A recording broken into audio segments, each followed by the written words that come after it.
de la musique et de la danse pour dire leur crainte de voir s'installer l'extrême droite au pouvoir. À 3 jours du premier tour des législatives, les acteurs du monde de la culture redoutent la politique que pourrait mener le Rassemblement national dans leur secteur.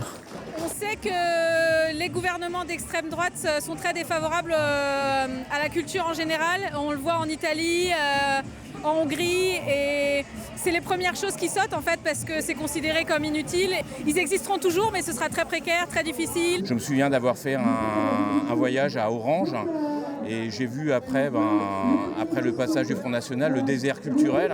Et je me suis dit, si c'est ça le Front National, faut lutter, quoi. Baisse des subventions, création bridée, les craintes sont nombreuses, en particulier chez ces danseurs qui développent le hip-hop dans les quartiers populaires. Ce qui nous fait peur, c'est que nous, on est représentants de la culture hip-hop qui est ultra inclusive, qui accueille tout type de personnes, notamment des personnes ultra cosmopolites. Le RN est menaçant vis-à-vis de ces personnes et stigmatise aussi notre discipline, la culture qui est issue de la rue. Et ils en ont une peur bleue et ils veulent absolument la limiter. Les valeurs principales du RN, c'est quand même des choses comme la préférence nationale, la non-mixité des cultures.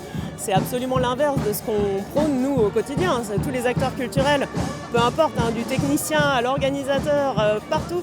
Le but, c'est de rassembler les gens pour vivre du positif ensemble.